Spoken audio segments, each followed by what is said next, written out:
Alright, so morning we are done till Indian Councils Act 1861. So now we are going to start with the Indian Councils Act 1892. So under Indian Councils Act 1892, so the number of official members in the Legislative Council has been increased. So only just remember that is not important enactment and they'll not ask, don't bother about it. So whatever the important enactments we have, that I'll tell you in the end, so you can listen them. You can remember them, that's enough. Okay. So now Indian Councils Act, this is very important enactment, and definitely a question being asked in your examination. Okay, so because even if you see the previous year papers, so a lot of questions, most of the years they have been asking the questions from the Indian Councils Act 1909. So remember this. So including the year, okay, remaining all the enactments years are not necessary, except Regulating Act 1773, because Regulating Act 1773 is important. So you can remember the year, and along with that, one more point which is most important is in the year 1774, by the Regulating Act 1773, Federal Court was established. So that is very important. You have to remember that point. Please make a star notes of that. And then remaining all these are not much important. Only enactment are not important, but the provisions, the year is not important, but certain provisions you are supposed to remember. For example, who is the first law member, such kind of question will be asked, or else who introduced the English education. So that kind of questions may be asked, but year is not important. Okay, now the next important enactment is Indian Councils Act 1909. So through this Indian Councils Act 1909, there are lot of reforms were made. So this enactment can also be called as Government of India Act 1909, or we can famously call it as like a Morley-Minto reforms. So why we are calling it as like a Morley-Minto reform? So the main reason is here. So Minto is a Governor General. I told you, Secretary of State and Viceroy Governor General has been position was appointed, the post was appointed. So Minto is a Viceroy and Governor General, and Morley is a Secretary of State at that time. Means during the year 1909, Morley is a Secretary of State for India, and Minto is a Viceroy and Governor General for India. So whatever the changes, whatever the reforms, these persons have been introduced in India. So that is the reason this enactment is famously called as Morley-Minto reforms. Okay, so why we are only calling as like a Morley-Minto? Why can't we call it as like a Minto-Morley? Because as I earlier said, Secretary of State is a higher position. Secretary of a State is a person who is representing the crown, and Viceroy and Governor General is below him, the one who is taking care of all the provinces, right? So that's the reason the name was made as like a Morley-Minto reform. So remember this, direct question will be asked.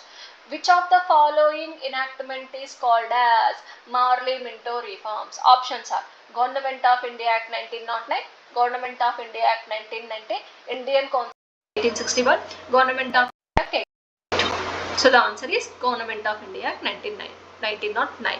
So that's the reason it is important. And one more important point under this enactment is, for the first time, the communal electorism was introduced. What is communal electorism? Communal electorism is nothing but for Muslims. Okay, for Muslims, they have created an separate election. Okay, separate election for the Muslims. అంటే ఇక్కడ ఏంటిది చూడండి, ఇప్పుడున్న సినారియోలో మనకి election ఎలా ఉంటుంది అంటే, ఇప్పుడు కూడా మనకి కొంతవరకు చూడొచ్చు. అంటే ఇప్పుడు కొన్ని ఏరియాస్ ఉన్నాయనుకోండి, అక్కడ ఆ కాన్స్టిట్యుయెన్సీలోని మెంబర్స్ ప్రకారము ఆ లొకాలిటీకి ఎవరిని అపాయింట్ చేయాలి. అంటే ఇప్పుడు రిజర్వేషన్స్ ఉంటాయి కదా, ఎస్సీ ఎస్టీ బీసీ, అంటే ఒక్కో కాన్స్టిట్యూయెన్స్కి బీసీ సీట్స్ వచ్చాయంటాము, ఓసీ సీట్స్ అంటే not OC, SC seats, ST seats, BC seats ఇలా వచ్చాయని చెప్తాం కదా. సో అది ఏంటిది, మనకు ఒక కైండ్ ఆఫ్ రిజర్వేషన్ లాగా కదా. సేమ్ అలాగే ఇక్కడ కూడా మనకి ఏంటి అని అంటే అలాగే, కాకపోతే ఇదంటే ఇది కమ్యూనిటీ బేస్డ్ మీద అనమాట మనకి. అంటే it is not on the basis of the cost is completely different from the మనకి లైక్ రిలీజన్, రైట్? సో ఇక్కడ అలా రిలీజన్ బేసిస్ మీద అంటే కమ్యూనిటీ బేస్డ్ మీద మనకి కమ్యూనల్ ఎలక్టోరిజం అనేది ఇంట్రొడ్యూస్ చేశారు. సో దీనికి దానికి డిఫరెన్స్ ఏంటిది? మరి అప్పుడున్న దానికి ఇప్పుడున్న దానికి డిఫరెన్స్ ఏంటి అంటే, ఇప్పుడు మనకి ఒక లొకాలిటీలో ఒక కాన్స్టిట్యుయెన్సీలో ఏ సీట్ అయితే ఎవరికైతే వస్తుందో, అంటే ఎస్సీకి వస్తే ఎస్సీ, ఎస్టీ వస్తే ఎస్టీ, బీసీ వస్తే బీసీ, ఆ పర్సన్ కంటెస్టెంట్గా నిల్చుంటాడు. నుంచొని ఓటింగ్ మాత్రం అందరూ చేస్తారు. Every person, okay, every person will vote that person. అది ఇప్పుడున్న సిచ్యువేషన్లో. కానీ అప్పుడు ఏంటి అంటే, ఫర్ సపోజ్ 100 మెంబర్స్ ఉన్నారనుకుందాం. 100 మెంబర్స్లో ఒక లొకాలిటీలో 70% ముస్లిమ్స్ ఉన్నారనుకోండి ఫర్ ఎగ్జాంపుల్, ఓకే, అంటే హైయెస్ట్ మెజార్టీ ఉంది అనుకుందాం ఆ లొకాలిటీలో.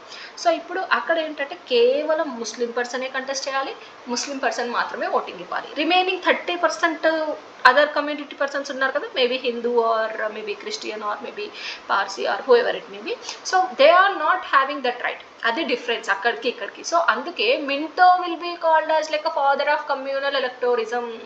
వాళ్ళ మెయిన్ ఎజెండానే డివైడ్ అండ్ రూల్ పాలసీ కదా. Lord Curzon is the main person who divided the Bengal into 2. అసలు మనకి వెస్ట్ బెంగాల్ ఈస్ట్ బెంగాల్ ఎలా వచ్చింది? ఈస్ట్ బెంగాల్ ప్రస్తుతం మనం అంటున్నాం బంగ్లాదేశ్, వెస్ట్ బెంగాల్ మన దగ్గర ఉన్నది, అదంతా బెంగాలే, మన రాజ్యమే. మన ఇండియా టెరిటరీ 2గా భూభాగాలుగా ముక్కలుగా చేసింది ఏంటి అంటే లార్డ్ కర్జన్, కమ్యూనల్ బేసిస్ మీదుగా. సో అలా మన ఇండియాలో పార్ట్ అనేది అది డివైడ్ అయింది. Okay, that's a different part anyhow, అది నేను మళ్ళీ ఇక్కడ నేను తీసుకురాను. బట్ ఇక్కడ చెప్తుంది ఏంటి అంటే కమ్యూనల్ ఎలక్టోరిజం అంటే మనకి ఎలక్షన్ అనేది కమ్యూనల్ బేసిస్ మీదుగా ఎవరి కోసం, ఎస్పెషల్గా ముస్లిం పర్సన్స్ బేసిస్ కోసం ఇది ఇంట్రడ్యూస్ చేశారు. తర్వాత మళ్ళీ అది క్రిస్టియానిటీ, ఆంగ్లో ఇండియన్స్ ఇవన్నీ వచ్చాయి. That's a different thing anyhow. But as of now here the communal electorism was established under the Indian Councils Act or else Morley Minto reforms. That's the reason Minto is called to be as a father of communal electorates. And not only that, for the first time under the VGG office, VGG means Viceroy and Governor General's office, under the Executive Council, first Indian person whose name is Satyendra Prasad Sinha has been appointed as law member. అంటే portfolios మనకి council ఉంది కదా, legislative council అని చెప్పాం కదా ఇందాక. So అలాగే ఈ విజిజీ ఆఫీస్లో, వైస్రాయ్ అండ్ గవర్నర్ జనరల్ ఆఫీస్లో ఎగ్జిక్యూటివ్ కౌన్సిల్లోనే ఒక లెజిస్లేటివ్ కౌన్సిల్ని అపాయింట్ చేశారు కదా. సో ఇప్పుడు ఆ లెజిస్లేటివ్ కౌన్సిల్లో ఫస్ట్ టైం మన ఇండియన్ మెంబర్కి పోర్ట్ఫోలియో ఇచ్చారనమాట. అంటే అంతకుముందు వరకు ఏం చెప్పాను, లెజిస్లేటివ్ కౌన్సిల్లో ఇండియన్స్ని నాన్ అఫీషియల్ మెంబర్స్గా తీసుకున్నారు అని చెప్పాను అక్కడ 1861 ఇండియన్ కౌన్సిల్స్ యాక్ట్లో. So now what they have done is by this enactment by Morley Minto reforms, for the first time Indian person whose name Satyendra Prasad Sinha has been appointed as a law member under the Executive Council of the Viceroy and Governor General. So that is important. So this is about the 1909. Only ఈ topics చాలు, ఇంతకు మించి in డీటెయిల్గా మీకు అడగరు, ఇంతకంటే డెప్త్గా అవసరం లేదు. Next enactment is Government of India Act 1919. So through Government of India Act 1919, they have introduced system of diarchy and bicameral legislature. Main provisions I am saying. Okay, so this enactment can also called as Montague-Chelmsford reform, or we can say it as like Montfort reform. So question will be asked like, which of the following enactment will be called as like a Montfort reforms? The answer is Montague-Chelmsford or else Government of India Act 1919. Okay, so why we are saying Montfort reforms or Montague-Chelmsford? Same reason. Montague is a person who is a Secretary of State at that time, and Chelmsford is a Viceroy and Governor General at that time. So that's the reason we are saying it as like a Montfort reforms or else Montague-Chelmsford reforms. So now here we have introduced system of diarchy. Diarchy means two, di means two here. So two branches they have divided. One is transferred subject and another one is reserved subject. So reserved subjects are under the control of the Britishers and transferred subjects are under the control of the Indian ministers. అంటే మనకు already ఇందాక చెప్పే కదా, portfolios ఇస్తున్నారు, మన Indian మెంబర్స్ని appoint చేస్తున్నారు legislative కౌన్సిల్లో నాన్ అఫీషియల్ మెంబర్స్ కానీ. సో అలా లెజిస్లేటివ్ కౌన్సిల్లో మన ఇండియన్ మెంబర్స్ని అపాయింట్ చేసుకున్న తర్వాత మళ్ళీ ఫస్ట్ టైం లెజిస్లేటివ్ కౌన్సిల్లో మన ఇండియన్ మెంబర్ని నామినేట్ చేసిన తర్వాత, అలాగే తర్వాత మళ్ళీ ఇంకా మన నాన్ అఫీషియల్ మెంబర్స్ కాస్త ఇప్పుడు అఫీషియల్గా మారి వాళ్ళకి పోర్ట్ఫోలియో, అంటే ఇప్పుడు కూడా ఉంది కదా మనకి పోర్ట్ఫోలియో, ఎలా క్యాబినెట్ మినిస్టర్స్ అంటాం, కౌన్సిల్ ఆఫ్ మినిస్టర్స్ అంటాం. What is difference between the cabinet and council of minister? Cabinet minister is the person who are important ministries like home ministry or else like finance ministry, Okay, like this kind of. So these are the important ministries which we are having. These are cabinet ministries, right? At the same time council means all other ఇంకా మిగిలినవన్నీ కూడా council of ministers లోకి వస్తాయి. ఎన్ number of మనకి ministers అనేటివి central minister కానీ state minister కానీ చాలా ఎక్కువ మంది ఉంటారు, కానీ క్యాబినెట్ పర్సన్స్ చాలా తక్కువగా లిమిటెడ్ పర్సన్స్ ఉంటారు, రైట్? ఆ లిమిటెడ్ పర్సన్స్ ఏంటిది ఇంపార్టెంట్ మినిస్ట్రీస్ అని మీనింగ్ కదా. సేమ్ అలాగే అసలు ఎక్కడి నుండి వచ్చింది ఆ ప్రాసెస్ అంటే ఇక్కడ నుండే వచ్చింది, ఈ డయార్కీ సిస్టమ్ నుండే వచ్చింది. సో ఈ డయార్కీ ద్వారా మనకి ఏం చేశారు అంటే important subjects were under the reserved category, and those reserved category are under the control of the Britisher. Britisher means under the control of the Viceroy and Governor General and Secretary of State. And remaining unimportant subjects like agriculture, sanitation, education, these kind of ministries, this kind of portfolios were given to the Indian members. And main important provisions, like for example it can be related to the what we say, like police, jails, finance, army. Okay, so regarding all these అంటే main important provisions, jail కానీ లేకపోతే మనకి army కానీ లేకపోతే economy, okay, finance regarding కానీ. So ఇవన్నీ main powers. So ఈ main power అంతా కూడా under the reserved subject which are under the control of the Britishers and which are unimportant. చూడండి, ఇప్పుడు అగ్రికల్చర్లో మనం ఏమైనా ఇన్నోవేషన్ చేయాలి అన్నా మనకు కావాల్సింది ఏంటిది? ఎకానమీ కావాలి. మరి ఫినాన్సే వాడి చేతిలో ఉన్నప్పుడు ఇంకా వాడు మనకి ఏం పవర్ ఇచ్చినట్టు? Nothing, right? సో అలాగే ఇంకా ఏంటి మళ్ళీ మనకి ఇప్పుడు ఐ కెన్ సే లైక్ ఇప్పుడు చూడండి, ఎడ్యుకేషన్ మన దగ్గర ఇంగ్లీష్ ఎడ్యుకేషన్ ఇంట్రడ్యూస్ చేశాడు. మరి ఆ టైంలో అంతగా ఇంగ్లీష్ ఎడ్యుకేషన్ మన దగ్గర డెవలప్మెంట్ ఏమీ లేదు కదా. సో ఇప్పుడు అది కూడా చూసుకోవాలి అంటే మళ్ళీ మన మినిస్టర్స్ ఎలా చూసుకుంటారు? సో అలా అన్ఇంపార్టెంట్వి మనకిచ్చేసి, అంటే మన ఇండియన్ లీడర్స్కి ఇచ్చేసి ఇంపార్టెంట్ మినిస్ట్రీస్ అంతా వాళ్ళు తీసుకున్నారనమాట. దాన్నే డయార్కీ సిస్టమ్ అంటామన్నమాట, diarchy system. So this was also rejected by lot of our leaders. So that's the scenario anyhow. So this was introduced by the Montagu-Chelmsford reforms for the first time, that is system of diarchy. Second one is bicameral legislature. Bi means two. Bicameral legislature means having two houses in the legislative. Okay, so now say right now what? Hello. Yes, Abhijit. Ma'am, ఇది 1861 తర్వాత వచ్చిన government of India act కాదు, 1861 తర్వాత 1892 already we discussed, 1909 also we have discussed, and now I am dealing with the 1919. Okay, don't worry, you will get the access. లేదంటే లాస్ట్లో చెప్తాను లేండి, చిన్న టాపికే కదా, లాస్ట్లో చెప్తాను. Okay, so now here Government of India Act 1919. So through this bicameral legislature has been introduced. So bicameral legislature means having two houses. So the way how we are having now Rajya Sabha and Lok Sabha at the parliament and legislative council and legislative assembly at the state level, so in the same way they had bicameral legislature, means two houses they have introduced in India by through this enactment only. Okay, so remember, so in the examination they will ask what is bicameral legislature. Bicameral legislature means having two legislative houses, the way how we are having now Rajya Sabha and Lok Sabha, upper house and lower house. Okay, so that is what, so they have introduced this. So this is important. Next one is Government of India Act 1935. So this is also, I mean, like you can just remember that through Government of India Act 1935 we have taken lot of principles in our Indian constitution. We have adopted lot of principles in our Indian constitution, like it can be All India Federation. So here All India Federation means what? Manaki here what is the meaning of the federation here? A group of states, right? So India is a n number of, like total we have 28 states and 8 union territories as of now. So all the states are independent in their nature, but all these are gathered together, means like we are not having a separate system like USA. Okay, in USA like that we say it as like a United States of America. So akkada manaki enti ante aa chinna states anni kalipi oka federation ni create chestunnai manaki, ante avanni kalipi oka united ga oka group ni frame చేసుకున్నాయి. కానీ ఎవరికి వాళ్ళు independent. కానీ ఇండియాలో అలా కాదు, ఇండియాలో central గవర్నమెంటే మనకి పవర్.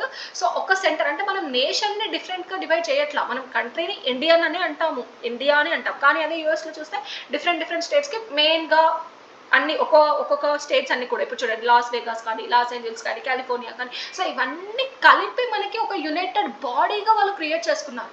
కానీ ఇక్కడ అలా కాదు. ఇక్కడ మన ఉన్న ఇండియాలో మనము టెరిటరీస్ని ఒక స్టేట్ బౌండరీగా డివైడ్ చేసి వాటికి ఇండిపెండెన్స్ అనేది ఇచ్చాం. సో మన దగ్గర ఉంది ఏంటి అంటే both federal features we have, unitary features we have. What is federal feature, what is unitary feature, I'll tell you in the next sessions. So as of now just remember that in India under Government of India we have taken lot of provisions and All India Federation was created. So that is the reason Government of India Act 1935 will be called as like a main enactment which resembles the Indian constitution. Why? Because here lot of provisions we have adopted from this only. For example, you can see UPSC. Okay, UPSC means right now whatever we are having, Union Public Service Commission for conducting the all India services, no, IAS, IPS, IFS. So that one, or else you can take federal system, or else you can take Britain constitution, maybe whatever it may be. So most of the provisions we have taken from the Government of India Act 1935. So you just remember this. In detail they'll not ask, so don't bother. And the last one is Government of India Act 1947, or else we can say it as like a Indian Independence Act 1947. So through this enactment, it was the last enactment of the Britain Parliament. So through this enactment we got independence. So మనకి independence వచ్చింది ఈ ఇనాక్ట్మెంట్ ద్వారానే అనమాట. So ఇంత గుర్తుంచుకుంటే చాలు. ఇక్కడ చూడండి ఇప్పుడు అన్ని ఒకసారి రీక్యాప్ చేస్తాను చూడండి. ఇక్కడ మనకి ఫస్ట్ రెగ్యులేటింగ్ యాక్ట్ 1773లో మనకి మెయిన్ ఇంపార్టెంట్ ఏంటి అని అంటే first east India companies act చూడండి. This is a east India companies act first point. Second one is who is a Bengal governor general at that time, that is Warren Hastings. And third point Federal Court is established in Calcutta in 1774. So these are important points. And next, Pitt's India, it's not much important. I mean, like very less points they will ask in your examination. And Charter Act 1813, they will also not ask much questions from this. And Charter Act 1833 is important because through this the provision of, like earlier we have Governor General of Bengal, now Governor General of Bengal is replaced with the Governor General of India. And the first person is William Bentinck, and he is the person who introduced the English education in India, and first law member was introduced under the council is Lord Macaulay. So that is the reason it is important. And also remember here Lord Macaulay is a person who drafted the Indian Penal Code. Okay, remember this point. And when it comes to the next point, through after Sipahi revolt is happened in the year 1858, Government of India Act is established. Through that whatever the East India Company was used to be there, that was now completely abolished, removed, and now the complete ruling was under the control of the Britain Queen. Okay, so through which we have appointed the Viceroy and Governor General position and Secretary of the State position. So first Viceroy and Governor General is Lord Canning, and then first Secretary of the State is Edward Stanley. So remember this point. And 1861, 1892 not much important, you can just skip that. And then 1909, so 1909 will be also called as like a Government of India Act 1909 or Indian Councils Act 1909, Morley-Minto reforms we can say it as. Why we are saying Morley-Minto reforms is due to the first Morley is a Secretary of State at that time, and Minto is a Viceroy and Governor General at that time, and whatever the changes, whatever the principles they have been made during that tenure, so that is what we are calling as like a Morley-Minto reforms. And Minto is a father of communal electorism. Why? Because this is a person who made a separate election for the Muslims. So that's the reason he is called as like a, means for the first time communal based one he introduced, religion based one he introduced. So that's the reason it is completely important. And also from Indian member we have appointed Indian member into the portfolio of law. So that is Satyendra Prasad Sinha under the Viceroy and Governor General office. So these are important. And 1919 is diarchy system was introduced. What is diarchy system? Two, they have whatever the powers they are having, they are divided it into two. One is transfer subject, another one is reserved subjects. Reserved subjects are under the control of the Britishers, like for example most important one, police, jail, what else, like finance, etc. And when it comes to the transfer subjects, unimportant were given to our ministries, like agriculture, sanitation, health, education, etc. And next one is bicameral legislation, through which they have created the two houses at the legislative body, that is upper house and lower house. So the way same we are having right now, Rajya Sabha and Lok Sabha at the Parliament, and Legislative Assembly and Legislative Council at the state level, means Vidhan Sabha and Vidhan Parishad we call it as, right? So that is, so this is important. So this is about the historical background of the Indian Constitution. Now the main important point is making of Indian Constitution. So how we have drafted, how like what is the background of the making of Indian Constitution. So మనకి ఎక్కడ నుండి వచ్చింది అసలు constitution రాయాలి అన్న thought అసలు ఏంది అనేది చూసుకుంటే, first and foremost in the year 1922 Mahatma Gandhi has declared in a newspaper which we call it as like a Young India paper. So under that he declared that Constitution of India shall reflect the free will of the people but not free gift of the Britishers to the Indians.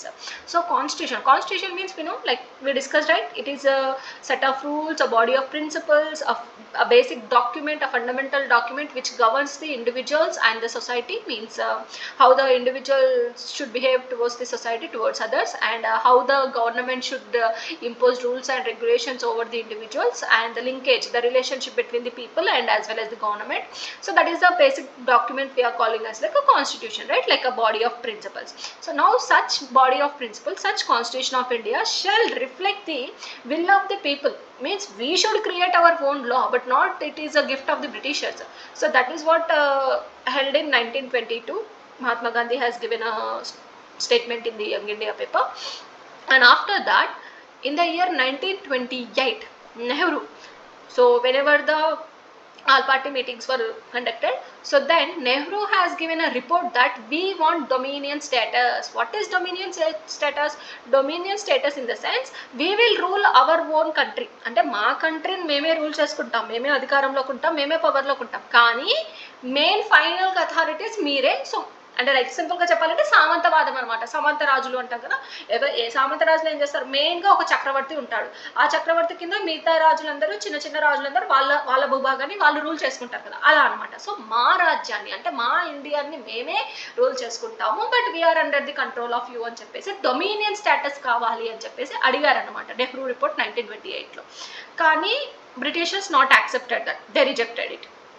So as they rejected it, in the year 1930, on 26th January, a Purna Swaraj Day was made. So Purna Swaraj Day is complete, once again,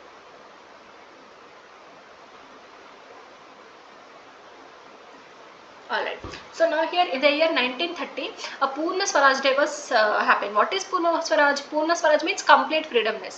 So మనకి మన complete ఫ్రీడమ్నెస్ కావాలి అని చెప్పేసి meetings, మనకి మన leaders ఎవరైతే ఉన్నారో, INC ఏదైతే ఉందో, ఇండియన్ నేషనల్ కాంగ్రెస్, అప్పుడే ఎస్టాబ్లిష్మెంట్ అయింది, మనకి దానికి ముందు నుంచే ఎస్టాబ్లిష్ అయింది.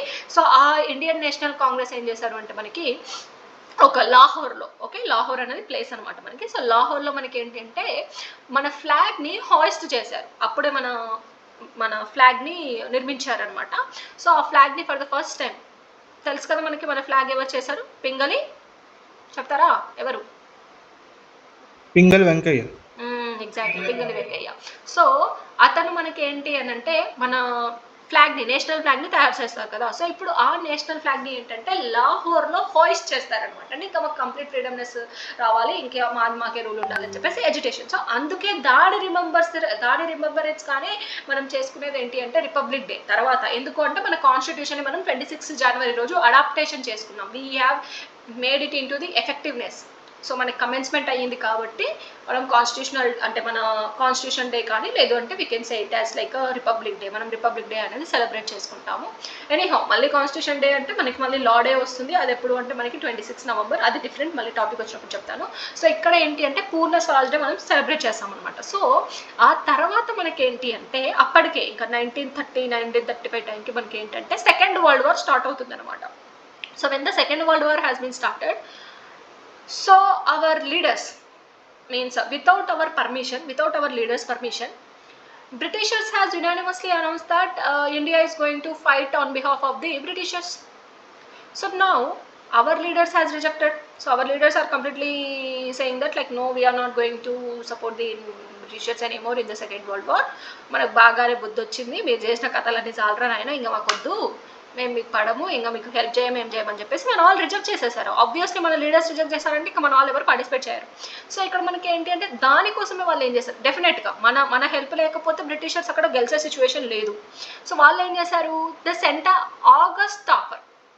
ఓకే, సో ఆగస్ట్ ఆఫర్ మనకి ఎవరు, who is the head of this August offer, lord Linlithgow. Okay, మీకు మెటీరియల్లో ఉంటుంది, డోంట్ వరీ. ఓకే, ఇక్కడ నేను జస్ట్ కీ పాయింట్సే కాబట్టి ప్రెజెంటేషన్లో ఓన్లీ క్లాస్ వినండి, లేదంటే రన్నింగ్ నోట్స్ రాసుకుంటా అంటే రాసుకోండి, మీకు మెటీరియల్లో మాత్రం అన్నీ ఉంటాయి, no need to worry. So August offer head ఎవరు అంటే మనకి లార్డ్ లిన్లిత్గో. అంటే ఇప్పుడు మన ఇండియన్స్ వాళ్ళకి హెల్ప్ చేయమని చెప్పేసి అంటున్నారు కదా, వాళ్ళు యునానిమస్లీ డిక్లేర్ చేశారు, మన పర్మిషన్ లేకుండా ఏం లేకుండా మన వాళ్ళు రిజెక్ట్ చేశారు, we're not going to help Britishers in the war anymore అని చెప్పేసి. So now they sent in the year 1940, in the month of August, a person who is Lord Linlithgow, that is the reason we are saying it as like a August offer. So he came to India by 2 offers, 2 offers ని తీసుకొని వచ్చి ఆయన మనకి చెప్పారు. అదేంటి అని అంటే first offer is after independence, sorry, after the war is completed, after the Second World War is completed, we are going to give you dominion status. మనం ఎప్పుడు అడిగాం, 1928లో. వాడు ఎప్పుడు చెప్పాడు, 12 సంవత్సరాల తర్వాత వాడికి అవసరం కాబట్టి మేము మీకు డొమినియన్ స్టేటస్ ఇస్తాము, వార్ అయిపోయిన తర్వాత దానికోసం మీరు మాకు వార్లో హెల్ప్ చేయాలి. You are supposed to help us in the Second World War. Immediately after completion of war, we are going to give you the dominion status. First point. Second point is, along with that, we are also make a constituent assembly for you for drafting your own constitution. ఎందుకంటే మనకి parliament అంటే మన చట్టాలు కాదు కదా, parliament, assembly ఇవేవి మనవి కావు, ఇవన్నీ మనము బ్రిటన్ నుంచి అడాప్ట్ చేసుకున్నవి. లెజిస్లేచర్ అనేది మనది కాదు, మనది రాజుల పరిపాలన కదా. సో మన దగ్గర ఇదంతా లేదు. సో మనకి ఎలా రూల్ మేక్ చేయాలి, ఇదంతా కూడా మనకు ఒక అసెంబ్లీ కావాలి కదా. సో అలా కాన్స్టిట్యూషన్ని డ్రాఫ్ట్ చేయడం కోసం we will help you to make your own constituent assembly అని చెప్పేసి 2 ఆఫర్స్ ఇస్తారనమాట. But in return the Indians is suppose to fight in the second world war on behalf of the Britishers. But our leaders they rejected it completely. మన వాళ్ళకి అర్థమైపోయింది ఇంకా వీళ్ళ పప్పులు ఉడకవు, వారిలో వీళ్ళు ఎలాగో ఇంకా ఓడిపోతారు, ఇంకో కొన్ని నాళ్ళే కదా అని చెప్పేసి మన వాళ్ళు క్లియర్గా రిజెక్ట్ చేశారు. No we're not going to help you anymore అని చెప్పేసి. దాని తర్వాత అదే సెకండ్ వరల్డ్ వార్ కంటిన్యూ అవుతుంది మనకి 2 years తర్వాత. ఇంకా వార్ మనకి చాలా ఇయర్స్ కంటిన్యూ అయింది కదా. సో ఇప్పుడు ఆ 2 yearsలో మనకి ఏం చేశారు అంటే మళ్ళీ ఇంకో మిషన్ని సెండ్ చేశారు. ఆ మిషన్ ఏమంటామంటే Cripps mission. Why we're calling it as like a Cripps mission, because it was headed by because this mission was sent under the chairmanship of the sir Stafford Cripps. Sir Stafford Cripps మనకి ఆయన person head of this mission. So ఆయన మనకి మళ్ళీ same provisions తీసుకొని, same ఇవే provisions తీసుకొని మళ్ళీ 2 నెలల తర్వాత వచ్చాడనమాట. మీరు మాకు హెల్ప్ చేయండి అయ్యా నాయన, మీరు లేకపోతే మేము ఏం చేసేటట్లేము, మాకు హెల్ప్ చేయండి, మేము like we are going to give you the dominion status immediately after the war is completed, and we are going to provide you the constituent assembly. So అని చెప్పేసి, but even then our leaders has rejected it. మన leaders దీన్ని కూడా reject చేసేసారు. So ఇంకా అప్పుడు మనకు అనిపించింది ఏంటంటే Mahatma Gandhi has announced for the quit India moment. ఇంకెలా కాదు, చాలానే అయిపోయాయి మీ మిషన్లు, మీ కథలు అన్నీ కూడా, ఇంకా మాతను కావరా నాయన, మేము ఇంకా ఇట్లా కాదు, మేము ఎడ్యుకేషన్ స్టార్ట్ చేస్తామని చెప్పేసి క్విట్ ఇండియా మూవ్మెంట్ రిజల్యూషన్ అనేది స్టార్ట్ చేశారనమాట. So quit India movement has intensified. Through quit India movement the education was intensified and we have one second.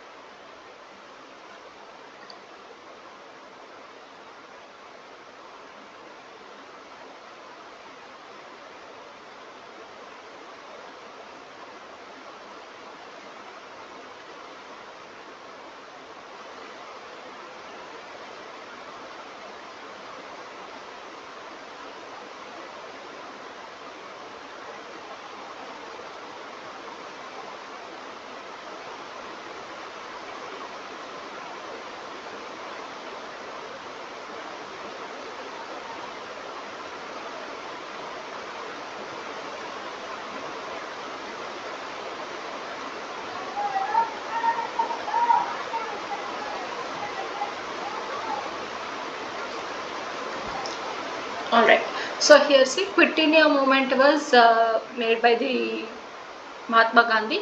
So our agitation was very intensified. So then at that time in Britain parliament ruling party మనకి conservative party ఉండేది, ruling party leader. So ఇంకా almost మనకి world war అయిపోయే టైంకి ఏంటంటే elections జరిగాయి, బ్రిటన్లో elections జరిగాయి బ్రిటన్ పార్లమెంట్కి.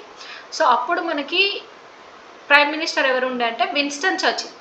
At that time the prime minister was Winston Churchill, conservative party leader. So ఆయనని లీడర్ పార్టీ లీడర్ ఓడించారనమాట. Leader party leader has defeated the conservative party leader and he become the prime minister of Britain whose name is Lord Clement Attlee. ఆయన పేరు ఏంటి అంటే lord Clement Atlee. So ఆయన ఏం చేశారంటే మనకి ఒక డిక్లరేషన్ ఇచ్చారనమాట. What is the declaration he made? India is going to become a free nation by 1948. 1948 వరకు ఇండియాకి మేము ఇండిపెండెన్స్ ఇస్తాము, ఇండియా ఒక ఫ్రీడమ్ నేషన్గా అయిపోతుంది అని చెప్పేసి మనకు ఒక డిక్లరేషన్ ఇచ్చారు. కానీ దానికి ముందే మనకి ఇండిపెండెన్స్ వచ్చేసింది. 1948 అన్నారు, కానీ దానికి బిఫోర్ 1947లోనే we got independence. But he made a declaration. Who is that person? Lord Clement Attlee, who is a prime minister of the Britain parliament. చాలా ఫేమస్ పర్సన్ అయిన మనకి, చాలా లేబర్ పార్టీ లీడర్ కాబట్టి he was very sympathetic towards the Indian struggle. So he made that declaration. So through which like మనకి క్రిప్స్ machine ఆధారంగా మనకి ఏం చేశారు అంటే తర్వాత క్యాబినెట్ మిషన్ వచ్చిందనమాట. దాని తర్వాత మనకు వచ్చింది ఏంటంటే cabinet mission. Why we're calling it as like a cabinet mission? So cabinet mission is headed by 3 cabinet rank ministers. అందులో ఒకరు ఏంటి అంటే లార్డ్ పెథిక్ లారెన్స్, ఇంకొకరు ఏంటంటే మనకి సర్ స్టాఫర్డ్ క్రిప్స్, ఇందాక చెప్పాను కదా క్రిప్స్ మిషన్ యొక్క హెడ్ అని అతను, అండ్ ఇంకొక సమ్ అదర్ పర్సన్స్. సో వీళ్ళు ముగ్గురు మనకి హెడ్ అనమాట. వీళ్ళు ముగ్గురు క్యాబినెట్ మినిస్టర్ ర్యాంక్స్ కాబట్టి దాన్ని ఏమంటాం అంటే క్యాబినెట్ మిషన్ 1946 అంటాం. సో ఇప్పుడు ఆ మిషన్ని పంపించి మనకి ఏం చేశారు అంటే they have sent it to the India and for the purpose of the making the constituent assembly. అంటే మన కాన్స్టిట్యూషన్ మనం ఫ్రేమ్ చేసుకోవడం కోసం, ఒక కాన్స్టిట్యూయెంట్ అసెంబ్లీని ఏర్పాటు చేయడం కోసం ఆ మిషన్ మనకి హెల్ప్ చేయడం కోసం, అంటే to help Indians to frame a constituent assembly for making of Indian constitution. So అందుకు మనకు ఆ మిషన్ని పంపించారు. సో అది ఇంపార్టెంట్. సో మీకు డైరెక్ట్ క్వశ్చన్ అడుగుతారు, constituent assemblies came from the cabinet machine and constitution of India is came from constituent assembly. చూడండి, cabinet machine ఎందుకు వచ్చింది? కాన్స్టిట్యూయెంట్ అసెంబ్లీని మేక్ చేయడం కోసం. కాన్స్టిట్యూయెంట్ అసెంబ్లీ మేక్ చేసాక ఏమొచ్చింది? కాన్స్టిట్యూషన్ ఆఫ్ ఇండియా వచ్చింది.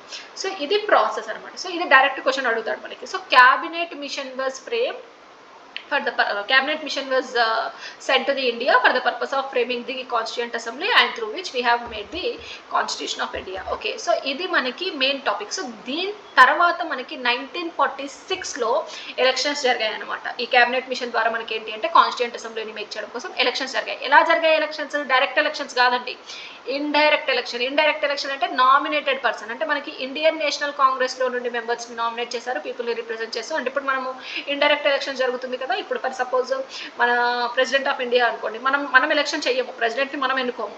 మనం ఎన్నుకున్న రిప్రజెంటేటివ్స్ ఎవరైతే ఉంటారో, అంటే మనం ఎన్నుకున్న మన ఎమ్మెల్యేలు ఎంపీలు ఎవరైతే ఉంటారో వాళ్ళు మన కాన్స్టిట్యుయెన్సీ ఓటింగ్ ప్రకారం, మళ్ళీ మనకి ప్రొసీజర్ వస్తుంది అక్కడ చెప్తారు ప్రెసిడెంట్ టాపిక్లో.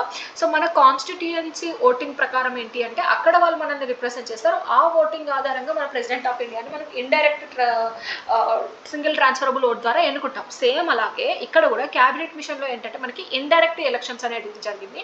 సో దాని ద్వారా మనకి ఏంటి అంటే లైక్ ఆల్మోస్ట్ 208 సీట్స్ అనేటివి మనకి ఐఎన్సీకి వచ్చాయి. ఆ టైంలో ఇండియన్ నేషనల్ కాంగ్రెస్కే 208 సీట్స్ అనేటివి మనకు వచ్చాయి అనమాట. 208 సీట్స్ మెంబర్స్ అనే వాళ్ళు వచ్చారు. సో అలాగే మనకి ఇంకా మిగతా పార్టీస్ నుంచి, ఎంఐఎం నుంచి, సింగిల్ ఇండిపెండెంట్ బాడీస్ నుండి, మళ్ళీ ప్రిన్స్లీ స్టేట్ నుండి. ప్రిన్స్లీ స్టేట్ అంటే మనకి ఇంకొంటారు కదా రాజులు, లేదు అని అంటే మనకి ఇప్పుడు చూడండి Hyderabad is the princely state. Hyderabad మనకి సంస్థానం ఉండే, మనకి Hyderabad is not a part of the British territory. చూడండి, బ్రిటిష్ టెరిటరీ అంటే ఏంటి అంటే బ్రిటిష్ ఆక్యుపైడ్ టెరిటరీ, నిజాం పరిపాలనలో ఉండేది, నిజాం పరిపాలనలో ఉండే. ఎస్.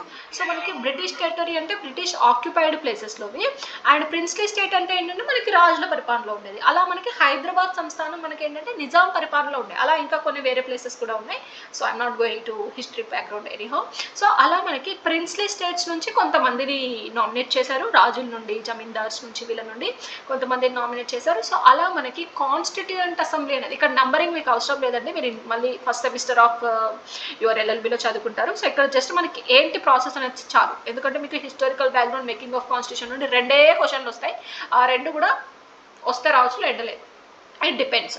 సో 2 మార్క్సే కాబట్టి మీకు ఇన్‌డెప్త్‌గా అడగడు. జస్ట్ టాపిక్ ఏంటనేది గుర్తుంచుకుంటే చాలు.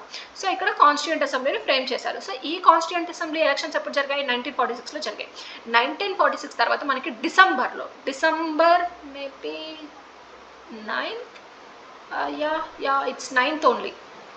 I mean, like you can check it in your material later. So December 9th ఒకవేళ తప్పు ఉంటే ఒక్కసారి ఆ డేట్ తర్వాత చూసుకోండి. As per my knowledge it is December 9th itself.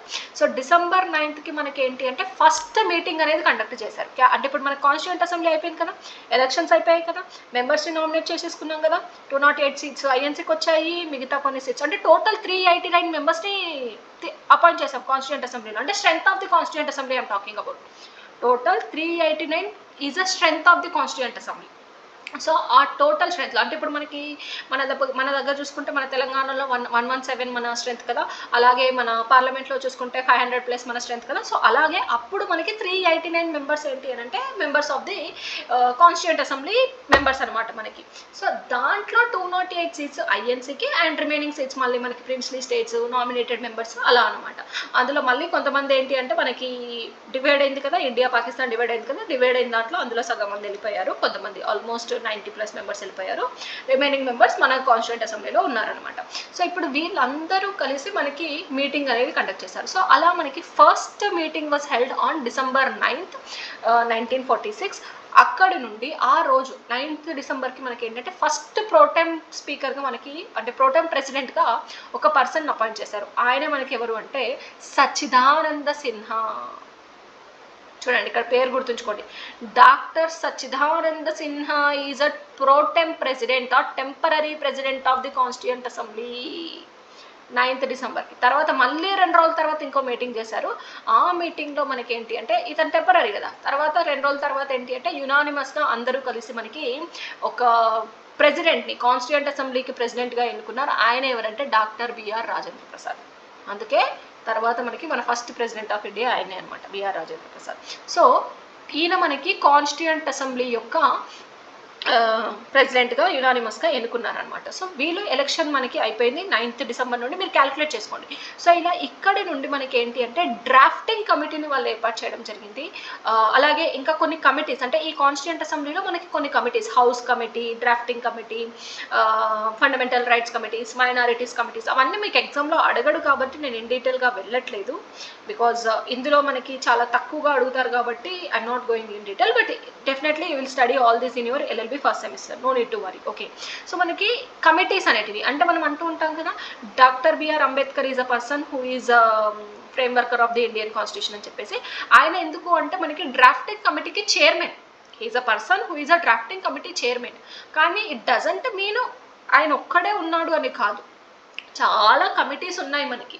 Housing committee ఉంది, యూనియన్ కమిటీ ఉంది, స్టేట్స్ కమిటీస్ ఉన్నాయి, ఫండమెంటల్ రైట్స్ కమిటీస్ ఉన్నాయి, మైనారిటీ కమిటీస్ ఉన్నాయి. అలా కొన్ని కమిటీస్, ఇంపార్టెంట్ కమిటీస్ని అపాయింట్ చేశారు. ఆ కమిటీస్లో హెడ్ కొంతమంది మెంబర్స్, సో అలా అపాయింట్ చేశారు అనమాట. అందులో మోస్ట్ ఇంపార్టెంట్ కమిటీ ఏంటంటే డ్రాఫ్టింగ్ కమిటీ. ఆ డ్రాఫ్టింగ్ కమిటీకి చైర్మన్ ఎవరు అంటే మనకి డాక్టర్ బిఆర్ అంబేద్కర్. సో ఈయన మనకి మెయిన్ పర్సన్ అనమాట. సో అలా వీళ్ళందరూ ఈ డిఫరెంట్ కమిటీస్లో ఉన్న వాళ్ళందరూ కూడా మనకి ఏంటి అంటే మెయిన్ ప్రొవిజన్స్ అన్నిటినీ కూడా లైక్ దే హ్యావ్ డిక్లేర్డ్, అంటే లైక్ మనకి చెప్పడం జరిగింది. అంటే లైక్ ఈ ప్రొవిజన్ తీసుకోండి, డిఫరెంట్ ప్లేసెస్ నుండి. ఇప్పుడు చూడండి, మనం ఒక్క ఇండియాలో ఉన్న ప్రిన్సిపల్స్ అన్నీ కూడా, మన కాన్స్టిట్యూషన్లో ఉన్న ప్రిన్సిపల్స్ అన్నీ కూడా ఒక పర్టికులర్ దాని మీద మనం డిపెండ్ అయ్యలేము. We are depended on almost all over the most important nations. Like from UK we have taken certain principles, from USA we have taken certain principles, from Germany we taken certain principles, from Japan we adopted something, and from some other nations. Okay, so we have adopted a lot of principles. Okay, మళ్ళీ మనం sources of Indian constitution వచ్చినప్పుడు అక్కడ చెప్తాను. So ఇక్కడ ఇలా చాలా principles తీసుకున్నాం అనమాట. అలా ప్రిన్సిపల్స్ అన్నిటినీ మన వాళ్ళు రికమెండేషన్ చేసుకుంటూ అలా ఫైనల్గా మనకి డ్రాఫ్టింగ్ కమిటీ దాన్ని ఏం చేస్తుంది అంటే దాని రిటర్న్ అనేది, దాని రైటింగ్ అనేది మనకు చేస్తుంది అనమాట. అంటే ఫైనల్ వీళ్ళన్నా చెప్పిన వీళ్ళ రికమెండేషన్స్ ప్రకారం మనకి ఒక ఫైనల్ డ్రాఫ్ట్ అనేది ఇస్తారు. సో ఆ టైంలో మనకి ఏంటి అంటే బిఎన్ రావు, ఇది కూడా చూసుకోండి, బెంగాల్ నరసింహారావు. బిఎన్ రావు అంటే ఎవరంటే మనకి Bengal Narasimharao. So he is a person who is a advisor to the constituent assembly. Okay, ఈయన మనకి అడ్వైజర్. క్వశ్చన్ కూడా అడుగుతాడు, who is advisor to the constituent assembly? That is B N Rao, Bengal Narasimha Rao.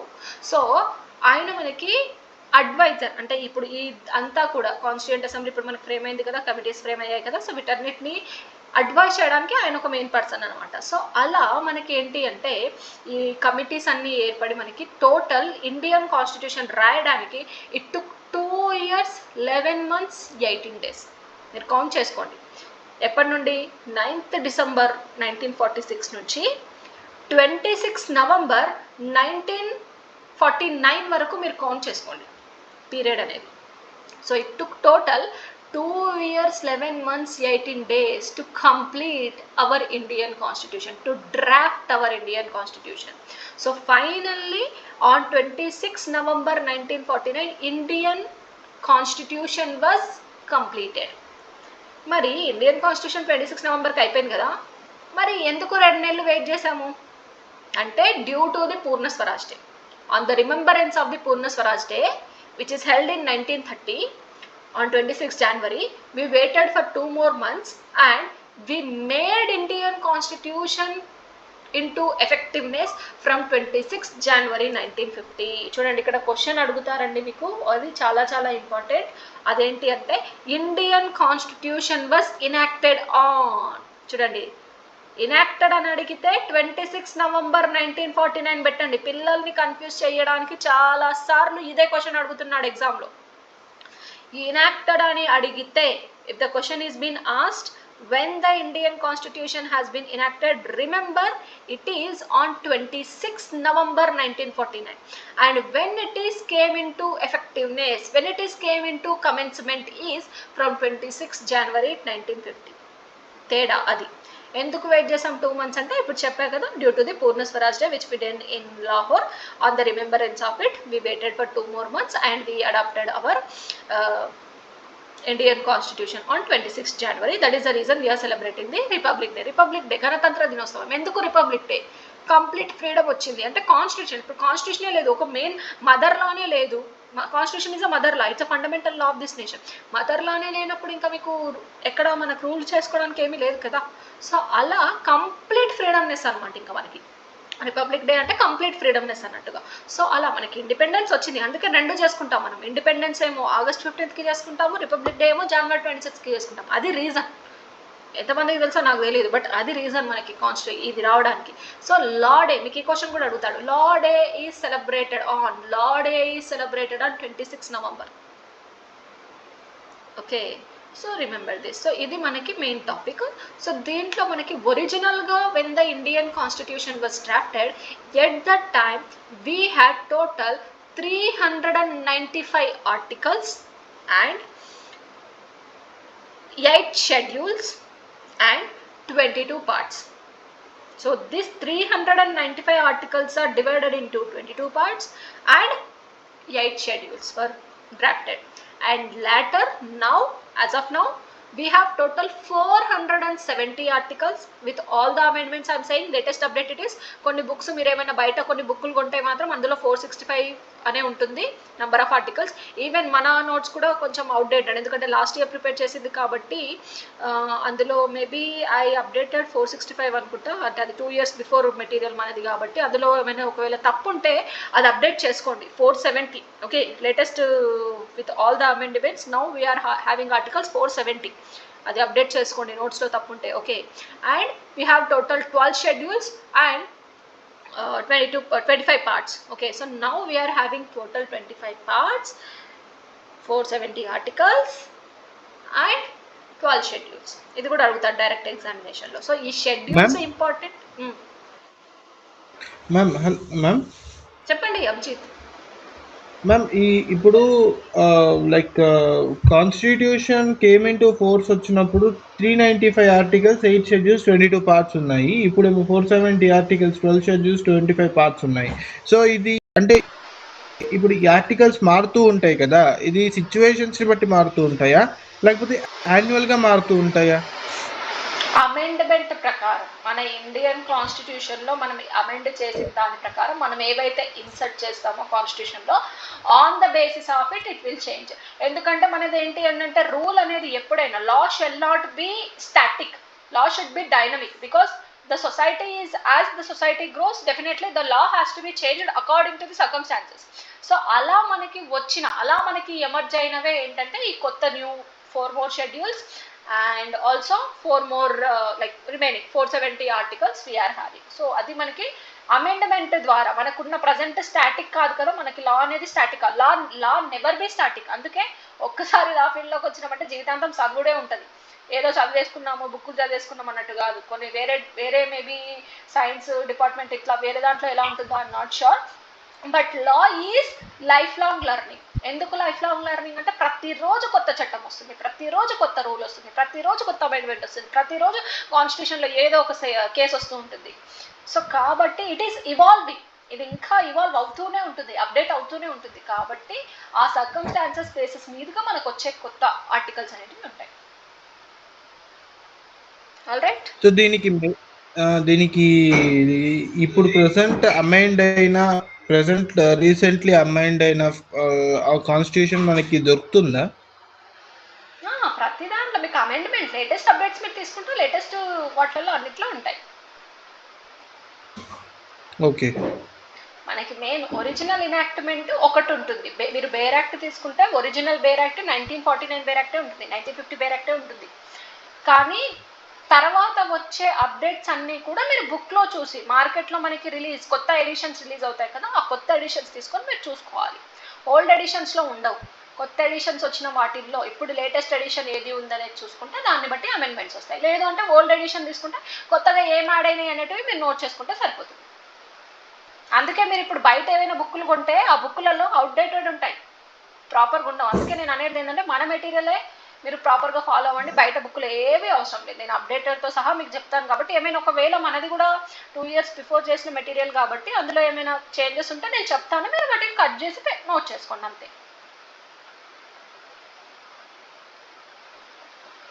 Okay okay ma'am. Yeah. So this is what making of Indian Constitution. So by this way Indian Constitution has been drafted. So ఇది మనకి process. So ఇప్పుడు దీని తర్వాత మనకి ఏంటి అని అంటే మెయిన్గా ఫీచర్స్ చూద్దాం. యూనిటరీ ఫీచర్స్ ఏంటి, ఫెడరల్ ఫీచర్స్. దీని తర్వాత let's go for the sources of the Indian constitution, then will enter into the main topic of the Indian constitution. See unitary features and federal features. So మనకి first India is a quasi federal in nature. So మనకి what is unitary features? Unitary features means having single citizenship. Okay, having single citizenship, and next having single constitution, and powers of union over the state means central government is more powerful, and then emergency provisions, and flexible in nature. Okay, చూడండి ఇక్కడ flexibility అంటే ఏంటిది? మనకి Indian constitution, I mean any constitution, okay, any constitution which can be changed in easier manner. For example Britain constitution. Okay, Britain constitution is very easy to amend, that is flexible in nature. And in Britain we are following the single citizenship, they are not granting you the dual citizenship. Okay, see, citizenship is different, nationality is different, and our green card is different. ఇప్పుడు మనకు అంటారు కదా green card, అది just permanent residency అండి. Permanent residency is different from citizenship. Residency ఇస్తారు, మీకు PR ఇస్తారు. ఇప్పుడు మీరు బ్రిటన్లో ఉంటే గ్రీన్ కార్డ్ ఇస్తారు అనుకోండి, బ్రిటన్లో ఉంటే మీకు అక్కడ పర్మనెంట్ రెసిడెన్సీ ఇస్తారు. కొన్ని సంవత్సరాలు పోయిన తర్వాత మీరు అక్కడ ఉండి అక్కడ జాబ్ చేసుకోవడానికి రెసిడెన్సీ ఇస్తారు, కానీ సిటిజన్షిప్ ఇవ్వరు. సిటిజన్షిప్ అక్కడ మీకు కావాలి అంటే you have to lose our Indian citizenship. Okay, so single citizenship they are awarding. Single constitution means only one constitution will be there. There is no two different constitutions. And then powers of union over the state means central government will be the powerful. And emergency provisions means they can import, like we will study what are the emergency provisions when the article 352, 356 and 360 will come. There I'll explain national emergency, state emergency and financial emergency. So that will explain later when the topic comes.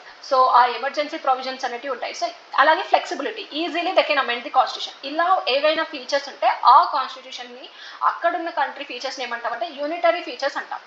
Next federal features. Federal features అంటే ఏంటంటే dual government should be there.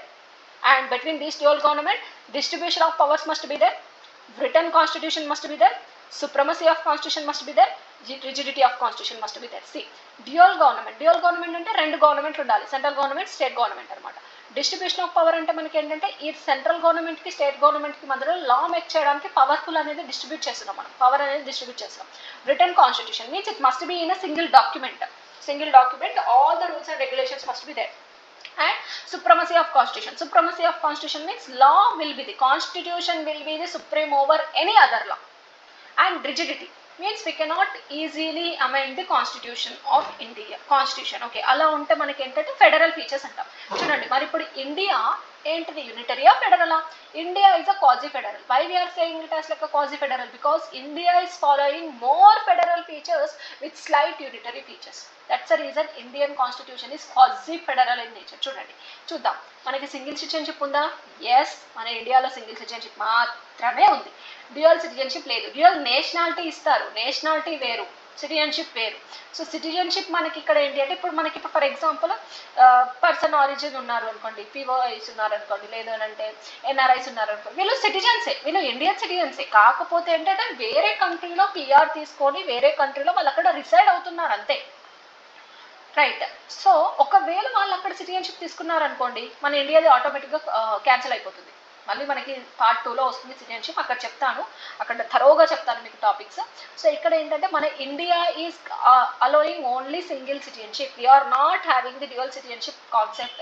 అదే యూఎస్ఏలో చూసుకుంటే మనకి dual citizenship ఇంకా ఏ కంట్రీస్లో ఉన్నాయో మీరు చూసుకోండి, I don't want to go in detail. So అది single citizenship. Next single constitution ఉందా? ఎస్, ఇప్పుడు అంటే ఎప్పటి నుండి 2019 నుండి. Before 2019 we had 2 constitution, all over India 1 constitution, only to the J and K another constitution. Jammu and కాశ్మీర్కి సపరేట్ కాన్స్టిట్యూషన్ ఉండే, all over India ఒక కాన్స్టిట్యూషన్ ఉండే.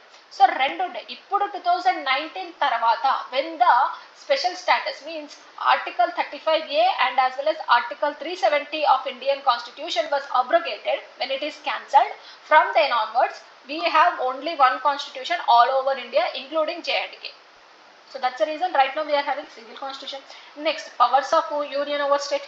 Yes, మన దగ్గర పవర్, మనకి స్టేట్స్కి పవర్స్ ఉన్నాయి, స్టేట్కి ఏ స్టేట్ గవర్నమెంట్కి వాడికి పవర్ ఉంది, but central government is higher in nature. Alright. And unwritten constitution unitary ఫీచర్స్లో మన దగ్గర అన్రిటర్న్ లేదు, వీ హ్యావ్ రిటర్న్ కాన్స్టిట్యూషన్, అంటే మనకి ఫెడరల్ ఫీచర్ ఉంది. అన్రిటర్న్ కాన్స్టిట్యూషన్కి ఎగ్జాంపుల్ ఎవరు? Britain, UK. అంటే యూకేకి కాన్స్టిట్యూషన్ లేదా అంటే లేదు అని కాదు, ఉంది. కాకపోతే ఏంటి అంటే అన్ని ఫీచర్స్ ఒకటే డాక్యుమెంట్లో ఉండవు. ఇప్పుడు చూడండి మన దగ్గర ఏ ఇనాక్ట్మెంట్ తీసుకోండి, whatever the enactment you can take, including the criminal law, civil law, torts, property law, Hindu law, whatever it is, like ఏది తీసుకున్నా కూడా మీరు everything should be within the periphery of constitution of India only. So అన్నిటి regarding principles మనకి Indian కాన్స్టిట్యూషన్లో ఉంటాయి. Indian కాన్స్టిట్యూషన్ని ఆధారంగా తీసుకొని మనకు చట్టాలు అనేటివి వస్తాయి. All right. సో కానీ అదే బ్రిటన్లో చూస్తే అలా కాదు, వాళ్ళకి చార్టర్స్ ఉంటాయి, separate charter, international conventions follow అవుతారు, వాళ్ళ ఓన్ రూల్స్ సపరేట్గా ఉంటాయి, వాళ్ళ కాన్స్టిట్యూషన్ ఉంటుంది, వాళ్ళ క్వీన్ డిక్లరేషన్స్ ఉంటాయి. సో ఇవన్నిటిని వాళ్ళు ఫాలో అవుతారు, ఒకటే సింగిల్ డాక్యుమెంట్లో అన్నీ ఉండవు. కాబట్టి అది అన్రిటర్న్ కాన్స్టిట్యూషన్ అంటున్నాం అనమాట వాళ్ళది. సో అలా ఉంటుంది యూనిటరీ ఫీచర్స్లో. బట్ ఇండియాలో we don't have such power. And emergency provisions ఉన్నాయి, కానీ ఎప్పుడు రెగ్యులర్గా ఉండదు, కొన్ని సందర్భాల్లో మాత్రమే ఫాలో అవుతాం, అది కూడా with certain limitations. And it comes to the emergency provision, there I explain. Okay, so అది ఎమర్జెన్సీ ప్రొవిజన్. సో మనకి కొన్ని యూనిటరీ ఫీచర్స్ ఉన్నాయి. ఎస్. నెక్స్ట్, ఫ్లెక్సిబిలిటీ ఉందా? అంత ఈజీగా కాన్స్టిట్యూషన్ అమెండ్మెంట్ చేయలేము, కొన్ని ప్రొవిజన్స్ మాత్రమే చేయగలం. అలా చేయాలి అంటే మరి మనకు స్వాతంత్రం వచ్చి ఇప్పటికీ చాలా సంవత్సరాలు అవుతుంది, కానీ మనకి అమెండ్మెంట్స్ అయినాయి ఓన్లీ 105. లేటెస్ట్ 2021 అమెండ్మెంట్ ప్రకారం లేటెస్ట్ 105 మాత్రమే చేసాం మనం ఇప్పటి వరకు. లేటెస్ట్ 2021 2022 2021 కాదు, ఏంటి ఇప్పుడే చూసాను. 105ది లేటెస్ట్ వన్, 2021-2022 ఇయర్లో 105 అమెండెడ్ యాక్ట్ 2021.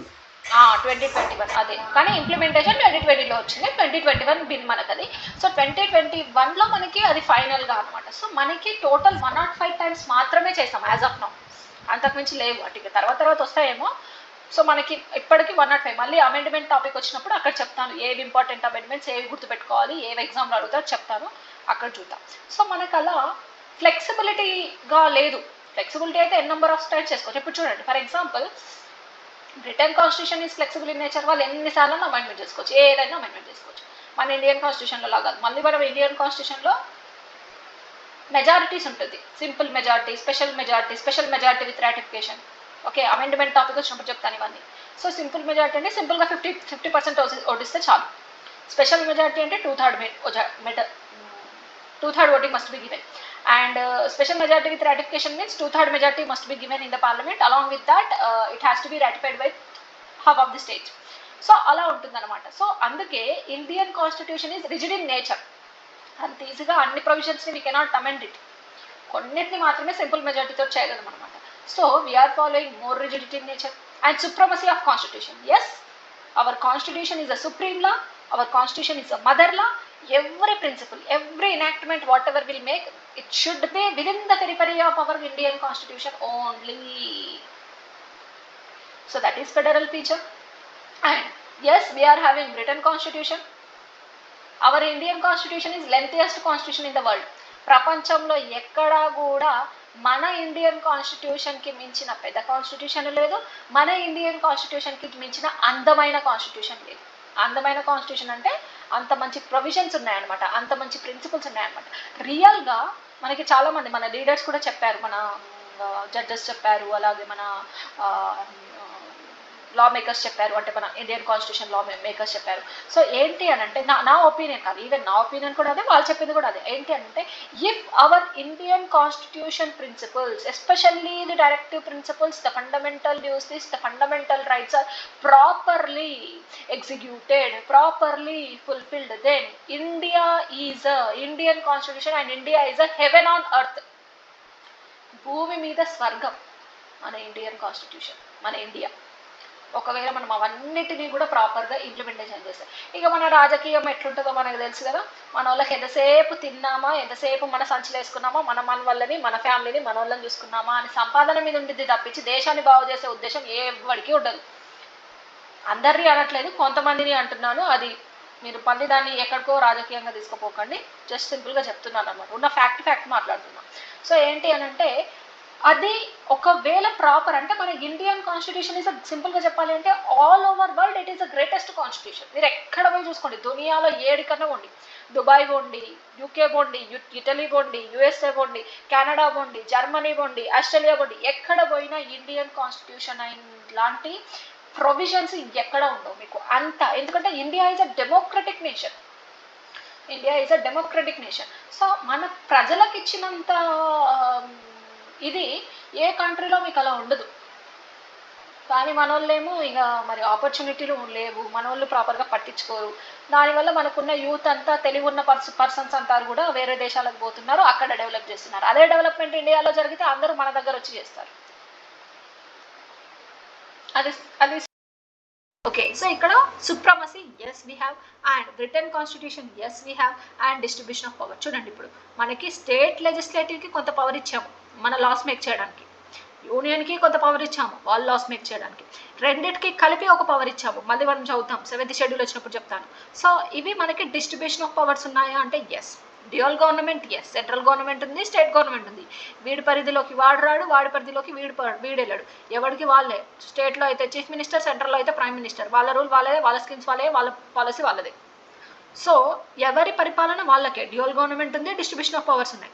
సో ఇలా ఉంటే ఫెడరల్ ఫీచర్స్. అందుకే India is a quasi federal in nature, more powers with slight unitary features, more federal features with slight unitary features. That's a reason Indian constitution is called to be as a quasi federal in nature. Okay, quasi federal in nature. So this is features. So ఈ features అయిపోయాక మనకి మళ్ళీ ఇంకా sources and as well as preamble ఇదంతా చెప్తాను. So as of now today అయితే నేను only 1